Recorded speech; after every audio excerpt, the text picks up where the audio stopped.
In this video, I'm gonna show you exactly how you can increase your lead to appointment rate from anywhere from 5 to 15% by following just 3 simple tactics. If you're new to the channel, my name is Peter. I'm the co-founder of Clever Digital Marketing. We post a video every single week showing you the different tips and strategies we use from our clients. It's been originated from 2 years or something that we've actually learned from our clients directly. So stick around and I hope you enjoy this video. If you do, give it a thumbs up and we'll get right into it. So the first thing is to call your lead within the first 5 minutes.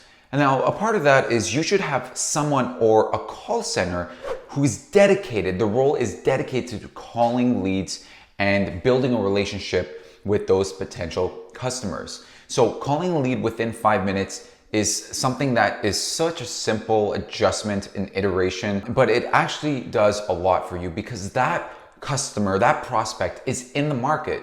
They are in the mood to actually have a conversation because they are currently browsing and looking for your service. So calling them while they're in that mental state will benefit you by just calling them as soon as that lead comes in. Something to make it a little bit easier for you is to set up notifications. So for our clients, they get actually 3 different notifications through their CRM, an email, and then they have an option to get a text message when leads come in. That's totally up to them, but we make sure that they have seen the lead come in as soon as it enters their CRM. That way they could increase the lead to appointment rate by just making the call earlier, okay? So simply make the call a little bit earlier.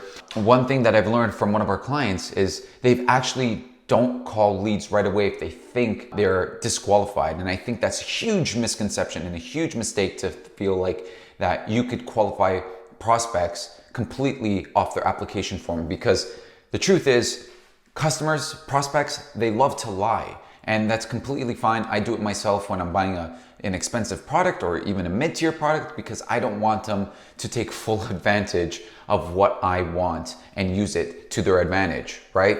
So you got to make sure you're calling leads regardless of their location, regardless of what they put in their notes section of their application. Call them, understand what they really want, peel back their problem and their desire, and you might actually take that prospect from disqualified to a prospect that will actually become your customer by understanding what they truly want and you knowing that you could offer what they are in need of. Very, very simple application. It's the easiest thing to do, and just apply it when your leads come in. Have a conversation within the first 5 minutes and do not miss out on any lead. Number 2 is to have a thorough conversation and follow a sales script. Now that you've called the leads within a decent time frame, there should be sort of an optimal framework that you follow to book that lead in to an actual appointment. So first thing that we always tell our clients, and we actually give them examples of the best calls, is your call cannot be less than 5 minutes, regardless of the scenario. Even if they're at work, they're in the washroom, they're busy, the call cannot be less than 5 minutes. Because if you really think about it, getting their address, verifying the appointments of the date and time is alone gonna take 3-4 full minutes. So you're only gonna spend 1 minute understanding the customer, getting to know them, which is, I think that's a very unhealthy ratio of authenticity and just standardized, calling, right? So you got to make sure that there's some authenticity within that time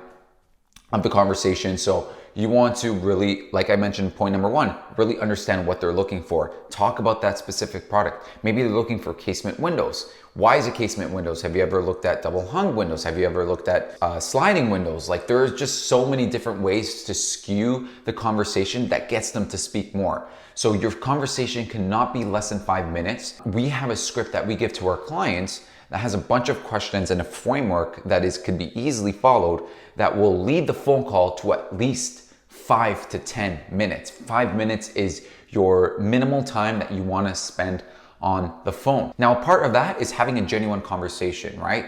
So let's say they're in an area that you served last week, then you could talk about that job that you served in last week. Maybe you lived in that neighborhood, or maybe you simply just do have nothing that you could relate to that prospect. Think of something, be creative, right? Think of something that could relate to that customer. I'm not a really big fan of small talk, but if you have to small talk a little bit because the conversation is a little tense, it could be because of your poor framework, or it could just be the lack of, stuff that you could relate to. But at the end of the day, there is so much you could relate to because they're inquiring about your service and your product. So there's so much to talk about, and get them going.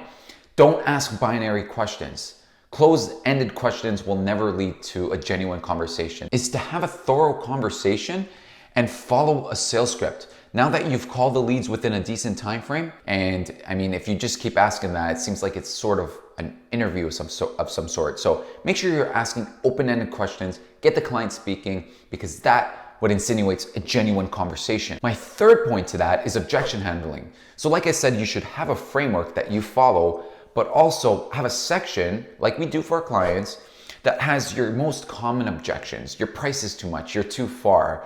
I'm gonna be busy in 2 weeks. You guys don't have any openings in the next week. There's so many different objections and variants of the objections that will happen. I was speaking to a client last week and they get at least one objection in every single call. Whether it's a hard objection or soft objection, you wanna be able to answer it accordingly. So one framework that we follow is agree, appreciate, deal with objection. See if you could apply that with that specific objection that comes in. So if it's a hard one, agree with it, appreciate them bringing it up to you, and then deal with the response to simmer them down. So make sure that you are dealing with objections, and every time you get a new objection or a variant of an objection, write it down and write your best answers. Go over your sales recordings with your team, because this will truly increase your lead to appointment rate, which will make a huge impact on your bottom line. Now, to pointer number 3 is to remember that not everyone can answer their call, and consistency is important. So this is exactly why we have automated text, emails, and we advise our clients to call at least 3 times within the week of submission. So as time goes on, the lead becomes less qualified. I can't tell you how many times we have reviewed our client's tracking sheet and a lead will go from left voice note, left text, didn't answer, and then it would be switched to appointment demo booked or of some sort, because sometimes people are not going to answer on the first initial call. So it happens. Make sure you're calling that person at least twice, and everything else should be taken care of the marketing initiative. Marketing and sales really go hand in hand. So while our clients are calling leads 3 times within the first week until they get a call, we have automated emails. So they get about 2 emails within the first week and 15 emails within 6 months. And they get automated text every 5 months if our client subjects to having that. Sometimes they don't, because they do the manual text themselves. The point is you need an omnipresence approach, and that has to entail value-based messaging, all right? So when you're sending your emails, they have to be valuable. People want to see before and afters. People want to see the type of stuff that you use. They want to relate more to your brand. That way they can look at your company in specific as the authoritative service provider, right? So the best way to do it in one sentence is omnipresence, right? Content. It's testimonials, it's before and after jobs, it's reviews, it's pictures of jobs, it's pictures of your team, whatever the case is. We come up with so many different angles that each email has its own success because it captures the attention of different prospects. So those are the 3 pointers. Now I really want to go over the numbers for one of our clients and the difference they've seen by simply increasing their lead to appointment rate by an extra 6%. So they went from 18 to 24% once we consulted them on how to initiate conversation. So right now they're spending about $14,000 a month, and they get a total of roughly 100 leads. So if they get 100 leads and their appointment rate is 18%, they're booking 18 demos, 18 appointments every month. By increasing it by 6% brings them to 24%.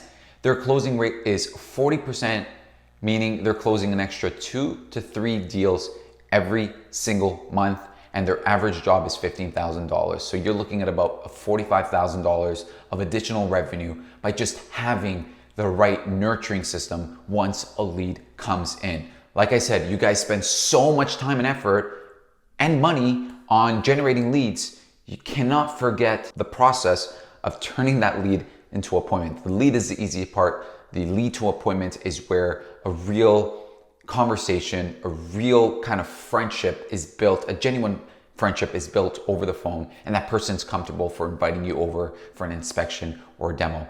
Anyways, I hope you enjoyed this video. Once again, if you like these kind of videos, and if you have any requests for future videos, leave it in the comment below, and I'll see you guys next time.